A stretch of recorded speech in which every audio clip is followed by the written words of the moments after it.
لا شریک لہ، جس کا کوئی شریک نہیں، نہ ذات میں، نہ صفات میں، نہ افعال میں۔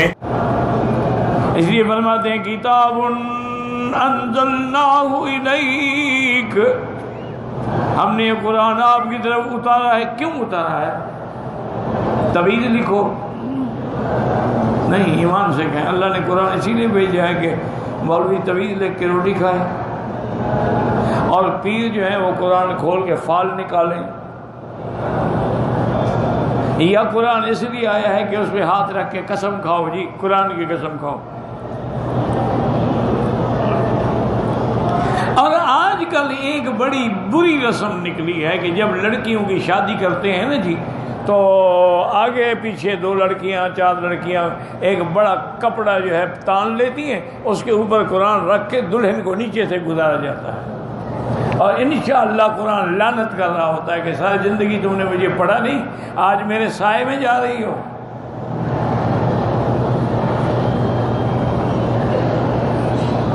جی ہم نے قرآن کے سائے میں بیٹی کو رخصت کیا۔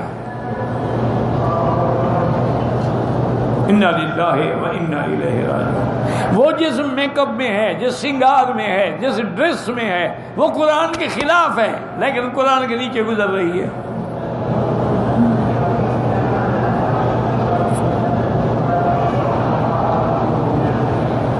تو اس لیے اللہ نے کیوں اتارا قرآن کو؟ آخر قرآن سے پوچھو بھی تم کیوں آئے ہو؟ ہماری روٹی روزی کے لیے آئے ہو، تویزوں کے لیے، فال کے لیے، دلہن کے سر پہ سایہ کرنے کے لیے، یا جھگڑا ہو جائے تو قسم کھانے کے لیے؟ قرآن کہتے ہیں نا، اللہ فرماتے ہیں میرا مدنی ہم نے قرآن اس لیے اتارا ہے انزلناہ الیک لتخرج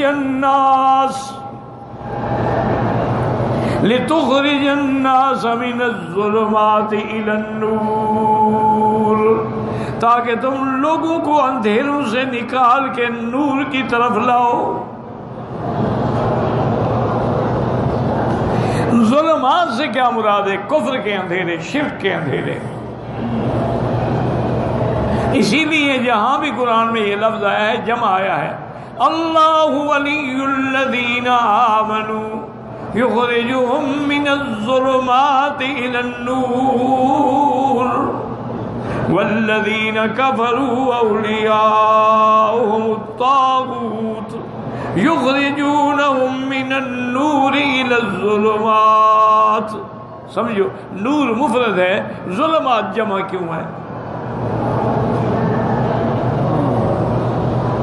تم اللہ نے کسی جگہ یہ نہیں فرمایا کہ من الانوار الی الظلمات یا من الظلمات الی النور۔ نور مفرد ہے، اس سے سمجھ آیا کہ توحید کا مسئلہ ایک ہے اور شرک کی قسمیں ہیں۔ توحید ایک ہے، حضرت آدم سے لے کر میرے مدنی محمد مصطفیٰ تک، کہ لا الہ الا اللہ۔ یار یہ کبھی کلمہ دل سے بھی پڑھ لیا کرو،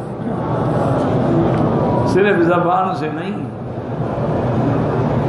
دل سے بھی پڑھ لیا کرو کہ لا کی جب تلوار چلے نا تو سب باطل خداؤں کو کاٹ ڈالے اور صرف اللہ کا اس بات ہو۔ اسی لیے بزرگ کہتے ہیں لا الہ الا اللہ، کہ دل سے سب غیر اللہ کو نکال کے اللہ پر اس بات کرو۔ تو کبھی علیحدہ بیٹھ کے، تنہائی میں بیٹھ کے اللہ کی افضل الذکر ہے، میرے مدنی نے فرمایا افضل الذکر لا الہ الا اللہ محمد رسول، یہ پڑھا کرو۔ اب یاد رکھیں کہ ظلمات، شرک اندھیرے ہیں۔ کیا معنی؟ شرک کی قسمیں ہیں، کوئی بتوں کی پوجا کر رہا ہے، کوئی گنگا جمنا کی پوجا کر رہا ہے، کوئی درختوں کی پوجا کر رہا ہے، اچھا کوئی جانوروں کی، سانپ کی پوجا کرتے ہیں۔ اور ابھی بھی سری لنکا میں باقاعدہ ایسے مندر موجود ہیں جہاں لنگم کی پوجا کی جاتی ہے۔ کیا معنی ہے؟ مرد کے اور عورت کے اعضاء تناسل، اس کی شکل بنی ہوئی ہے، اسی کے آگے سجدہ کرتے ہیں۔ کیوں؟ وہ کہتے ہیں جناب اسی سے بندہ پیدا ہوتا ہے نا، یہ تو خالق ہے نا۔ اسی کے آگے ہمیں جھکنا چاہیے نا، یہ بھی پیدائش کا ذریعہ ہے نا،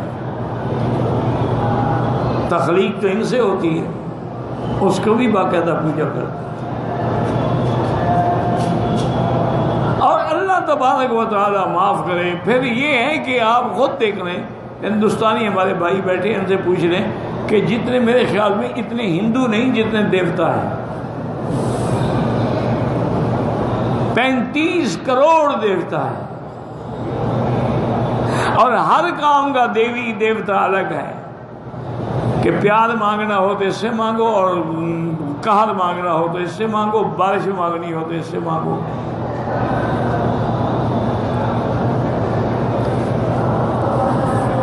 حضرت سندھی نے اپنے سفر کے واقعے میں لکھا ہے کہ ہم جب ہندوستان سے نکلے افغانستان جانے کے لیے تو نکلنا مشکل تھا، انگریزوں نے ہماری وارنٹ جاری کیے ہوئے تھے اور ہمیں صاف بات ہے کہ سزائے موت ہونی تھی۔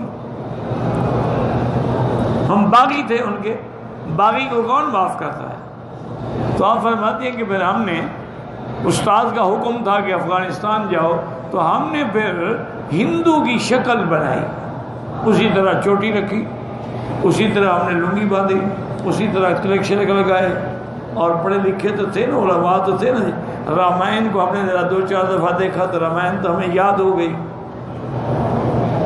ہندو کی جو کتاب ہے، اور جہاں کھڑے ہوتے رامائن پڑھتے تھے، ہندو تو آگے پاؤں میں گر جاتے ہیں کہ دیوتا آ گیا ہے، ہم تو یاد پڑھ رہے تھے رامائن۔ کہتے ہیں کہ رات کو ہم نے ایک مندر میں رات گزارنی تھی، وہاں آئے تو وہاں کے پادریوں نے ہمارا بڑا استقبال کیا، وہ سمجھے ہمارے بڑے پادری آ گئے جن کو رامائن یاد ہے۔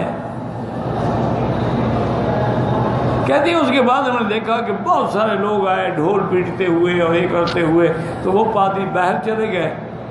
تو جب واپس آئے تو ہم نے کہا کیا بات ہے؟ انہوں نے کہا علاقے میں آج کافی عرصے سے بارش نہیں ہوئی، یہ آئے تھے ہمارے پاس کہ دعا کریں کہ بارش ہو جائے، ورنہ قحط پڑ گئی۔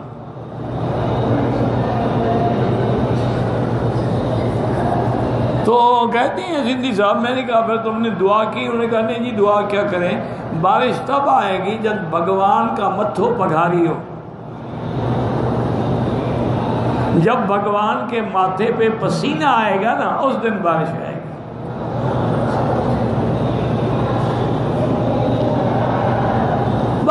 سندھی رحمت اللہ علیہ فرماتے ہیں کہ ہم ساتھی ہم بیٹھتے ہیں کہ یہ بدبخت دیکھو کیسا عقیدہ ہے کہ بھگوان کے ماتھے پہ پسینہ آئے گا، یا اس کے ماتھے پہ پسینہ کہاں سے آ جائے گا؟ وہ کہتی ہیں رات کو ہم نے پیشاب کیا، ایک بوتل میں بند کر کے بھگوان کے سر پہ ڈال دیا کہ بھگوان جو پتھر بدھاری ہو، بھگوان کے ماتھے پہ پسینہ آ گیا۔ تھوڑی دیر کے بعد کسی پجاری نے بھی دیکھا کہ وہ پانی گر رہا تھا نا اس کے ماتھے، تھا تو پیشاب، ہو پانی تو نہیں تھا۔ اس نے بڑے پادری کو اٹھایا، او بھجن بج گئے اور گھنٹیاں بج گئیں، بھگوان جو ماتھوں پگھاری ہو، بس بارش آ رہی ہے۔ کہتے ہیں خدا کی شان دیکھو، صبح بارش آ گئی۔ اللہ بھی آزماتے ہیں نا بندوں کو، دیکھنا آنکھ پھڑ کے نا، او جی نقصان ہوگا، اور ہو جاتا ہے، چونکہ یقین جو آنکھ پر ہے۔ آج ہی میری دائیں آنکھ پھڑک رہی ہے، نفع ہوگا، آج ہی ہاتھوں میں خارش ہے، پیسے نکلیں گے، آج پاؤں میں خارش ہے، بس یہ سفر لکھا ہوا ہے۔ یہ سب کنجروں کے عقیدے ہیں، حقیقت میں یہ مسلمانوں کے عقیدے نہیں ہیں، یہ ان کے عقیدے۔ اِنَّ لِلَّهِ وَإِنَّ، اور حضور نے فرما دیا اگر ایسا تمہیں وہم پڑے فوراً کہو اللہم لا طیر الا طیرک ولا خیر الا خیرک ولا الہ غیرک، یا اللہ تیرے سوا کوئی نفع نقصان نہیں دے سکتا، بس پڑھ لو اور جاؤ کام کرو۔ لا شریک لا، جس کا کوئی شریک نہیں، نہ ذات میں نہ صفات میں نہ افعال میں۔